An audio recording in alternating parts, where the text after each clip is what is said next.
안녕하세요. 루벤입니다. 2023년 현대자동차 생산직 지원하실 분들 많으시죠? 생산직 공고가 한 2월 초 정도에 뜰 거로 예상이 되는데 상반기 400명, 하반기 300명, 총 700명 규모로 지난 2021년 12월에 채용이 있었던 기아차 생산직에서도 100명이 뽑는데 5만 명 정도가 지원을 했듯이 이번에는 최소 5만 명 그 이상이 될 거로 예상이 됩니다. 연봉 자체가 한 5천에서 6천 정도 책정이 되어 있다 보니 누구나 다 지원을 할 수 있는 생산직에 지원을 하셔서 이 경쟁을 뚫고 현대자동차 현직이 되시기를 바라는 마음에서 오늘은 현대자동차 생산직 직무에 지원을 하실 거라면 이 공고가 떴을 때 그 이후에 부랴부랴 자소서를 쓰기보다는 이 어떤 자소서 항목을 미리 준비를 해야 하는지 이 부분을 강조드리고자 촬영을 이렇게 봅니다.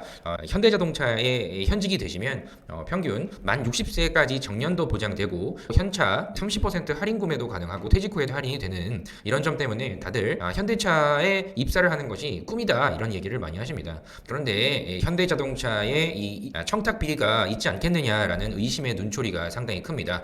실제로 지난 2005년 기사를 찾아보면 기아자동차도 이렇게 노조 채용 비리가 있었는데 4만 2천 명 정도로 국내 단위 최대 규모인 이 현대자동차가 노조의 채용 비리가 실제 있었습니다. 결국에는 노조 간부 8명이 4억 원 정도의 금품을 받은 혐의로 구속된 사례가 이미 있죠. 조금만 찾아보시면 이런 불안한 기사들이 과거에 많이 나올 겁니다. 2005년 그 뒤에도 여러분들의 불안감을 증폭시킬 수 있는 비리 뉴스가 상당히 많죠.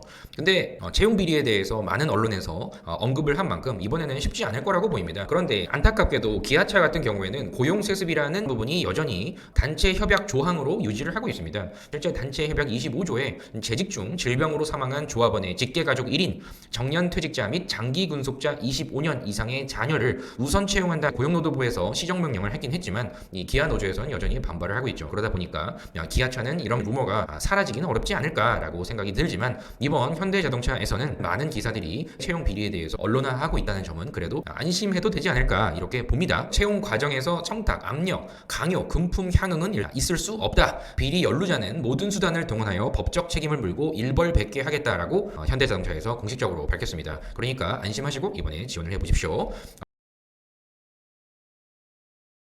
실제 생산 직무는 어떤 일을 하는지에 대한 부분을 제가 블로그에도 다 자세하게 이렇게 적어두었습니다. 신차가 됐든 어떤 기존의 차가 되었든 이 자동차 도면을 받고 나서 불량이 없이 실제로 탈 수 있을 정도의 동일한 제품으로 대량 생산을 하기 위한 직무가 생산직입니다. 소비자에게 처음 단계부터 완성형으로 나오기까지 이 불량품을 최소화하는 이런 목표 아래 품질 구현을 실현해 내셔야 됩니다. 그러다 보니까 완성차의 품질 그리고 공장 생산성 향상을 목표로 이 동료와 함께 만들어 나가겠다. 생산직 지원자라고 하면 책임감은 당연한 거고요. 현차에서 강조하고 있는 모빌리티에 대한 점을 이해를 하시고 결국에는 자율주행이 일반화가 언젠간 되겠죠. 최종 목표를 위해서 점점 스마트화해가는 차량의 발전과 함께 최선을 다하여 업무 역량을 쌓아가겠다. 기아차 기준으로 쭉 엔지니어 필수 기본 직무 지식이라고 해서 참고로 한번 쭉 보십시오. 제가 댓글에다 링크를 기입해 놓겠습니다. 그리고 기존에 직무와 연관성이 높은 재직자분들이 있을 겁니다. 생산직으로 근무를 하시는 분도 있을 거고 이 차량과 관련된 생산직으로 근무를 하는 분도 있을 거고 현대자동차에서 계약직으로 근무하시는 분도 있을 겁니다. 다 지원을 하시기 때문에 내가 가지고 있는 경험과 경력은 직무와 연관성이 있는가 먼저 생각하셔야 되고요. 그런 직무와 연관성이 없다고 하면 공장에서의 프로세스를 경험했던 여러분들만의 소재 또는 최대한 이 실수를 최소화하기 위하여 이 불량품을 만들어내지 않기 위한 나의 노력 과정 이런 부분만큼은 아마 있어야 되기 때문에 분들의 소재가 어떤 게 있을지 이력을 정리를 해보셔라 라고 말씀을 드려봅니다. 단순히 이 연봉만 보고 현대자동차라는 곳을 도전을 하려고 하시는 분들은 이 생산직의 고충과 어려운 점들을 알아두시는 것이 중요합니다. 물론 대우는 좋지만 이 단순 업무를 지속적으로 내가 해 나갈 수가 있는지 이런 부분을 3년, 5년, 10년 계속 이어갈 수 있을 만한 직무인지 돈만 바라보고 지원을 하신다고 하면 하루하루가 지옥과 같은 가능성이 크지만 실제로 여러분들이 소속감을 가지고 나름대로의 어떤 생산직에서의 효율성 향상을 만들어내는 꾸준한 이 노력을 할 수 있는 사람이라고 하면 지루하다, 정말 떠나고 싶다 이런 부정적인 생각은 하지 않을 겁니다. 가장 제가 강조를 해드리고 싶은 부분은 노동 강도에 따른 이 체력적인 한계를 극복할 수 있겠는가 교대 근무에 대한 부분도 여러분들이 감안하셔야 되고 이런 반복 업무 내에서 스스로의 비전을 찾아서 계속 나아가고자 하는 모습이 필요할 겁니다. 그래서 이런 동기부여까지 있는지 체크를 해보십시오. 기아자동차 생산직 자소서 항목이 총 3가지가 있었습니다. 아마도 이런 정도 수준이 되지 않을까라고 생각이 들지만 현대자동차 생산직 분들은 어떻게 예상을 해야 될까라고 다들 생각을 하실 텐데 지금 수시 채용을 하고 있는 현대자동차 생산직 촉탁직이죠. 여기 보면 여러분들이 유추가 가능하고 꼭 현차에 지원하고자 한다면 준비를 해야 될 자소서 항목이 있습니다. 여기 적어두었는데요. 여러분들이 현차에 지원한 이유와 본인의 자격과 경험을 연관지어서 구체적으로 설명을 해달라. 여러분들이 가지고 있는 생산직으로서의 역량 그리고 왜 현대자동차에 지원을 했는지 이런 부분은 여러분들이 준비를 하셔야 되기 때문에 여러분들의 이력을 쭉 정리를 먼저 해주시고요. 그리고 그 안에서 만들어냈던 나의 성과, 정량적으로 여러분들이 가지고 있는 스펙이 있다고 하면 다 정리를 하셔서 가장 생산직에 적합한 인물입니다 라는 점을 제시를 할 수가 있어야 됩니다. 아까도 말씀드렸듯이 현대자동차의 최근 이슈 자율주행을 목표로 하는 이런 미래의 자동차 산업이 어떤 식으로 발전해 나가고 있는지, 현대자동차는 어떤 노력을 해 나가고 있으며 앞으로 어떻게 가고자 하는지 이런 점들을 여러분들이 보셔야 됩니다. 그리고 조직 로열티를 보게 될 겁니다. 본인이 왜 이 회사를 선택을 했느냐, 그럼 그 선택을 할 때 기준이 무엇이냐, 현대자동차의 생산 업무가 여러분들이 생각하는 그 기준에 합당한가 당연히 물어볼 수 있을 겁니다. 그래서 그 생산직을 목표로 한 이유를 구체적으로 얘기를 하셔야 되고, 그 안에서도 기아차나 다른 자동차 생산직이 아니라 왜 현대자동차에 지원을 했는지를 여러분들이 정리를 해두시는 것이 가장 기본적인 부분일 겁니다. 그래서 최근에 진행된 이 매뉴팩처링 자소서 항목들을 보면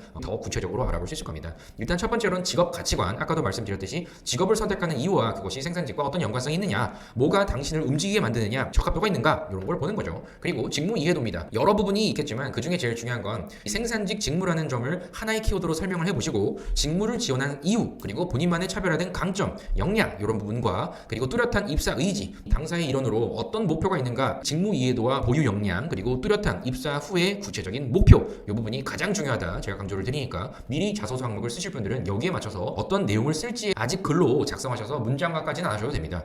공고가 뜨면 최종 확정된 자소서 항목이 무엇이고 어떤 식으로 작성을 해라 라고 다시 제가 또 말씀을 드릴 거기 때문에 생각만 하시고 정리를 하십시오. 그리고 직무 산업군에 대한 이해, 자동차 산업이 어떤 식으로 앞으로 변화할 것이라고 예상이 되고 우리 현대자동차가 나아가야 될 방향에 대해서 적어보아라 라는 부분에 자소서 항목이 있고요. 그리고 인재상 이 직무의 적합도, 과거 경험을 묻습니다. 본인의 장단점은 당연한 거고요. 단점에 대한 극복 과정, 그리고 본인의 목표를 해낸 여러분들만의 성과를 한번 적어보아라. 가장 의미 있는 경험이 있다면 그것이 돼야겠죠. 그래서 요 가치관, 직무 이해도, 보유 역량, 뚜렷한 입사 의지, 직무 산업 관심도, 조직 인재상의 적합도, 이렇게 4가지 카테고리로 구분하셔서 여러분들이 미리 어떤 내용을 쓸지를 꼭 정리를 하십시오. 이전에 참고로 기아자동차의 생산직 자소서 방법은 예시와 함께 이전에 공개를 해놓은 게 있습니다.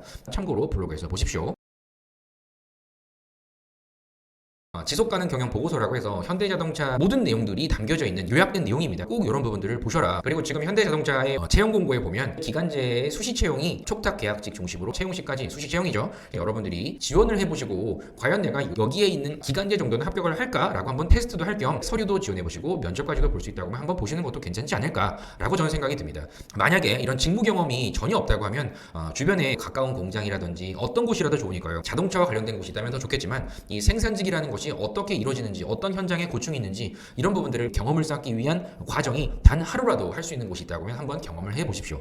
실제로 아무런 정보 없이 합격을 했지만 퇴사를 하는 경우가 의외로 많이 있습니다. 정말 연봉보다는 워라밸을 찾겠다, 아니면 뭐 비전을 향해 가겠다, 여러 실제로 많은 분들이 생산직에 합격을 하시고 난 다음에 퇴사를 정말 쉽게 결정을 하는 경우가 정말 너무 많습니다. 그래서 이런 점들이 제가 좀 안타까워서 꼭 가셨을 때 어떤 고충이 있다는 것을 아셔야 나중에 면접 때에도 이런 고충을 알고 있기에 장기간의 근속이 충분히 저는 가능한 사람입니다 라고 근거로 제시할 수가 있다. 이 부분을 제가 마지막으로 강조를 드리면서 자소서 항목이 뜨기 전까지 아까 말씀드렸던 주요 항목 총 4가지 카테고리를 시간 날 때 틈틈이 어떤 내용을 써야겠구나 라는 점을 꼭 정리를 해두십시오. 어차피 자소서 첨삭은 항목 이후에 제가 또 다시 공지를 드리긴 하겠지만 이전에도 미리 예약을 해두겠다라고 하시는 분들이랑 첨삭 링크가 있으니까요. 미리 신청을 해두십시오. 그럼 다음 영상에서 확정된 공고와 함께 자소서 가이드를 또 영상으로 여러분 공개를 해드리겠습니다. 그럼 다음 영상에서 뵐 수 있을 때까지 여러분들의 소재 잘 정리해 두십시오. 그럼 다음 영상에서 뵙도록 하겠습니다. 감사합니다.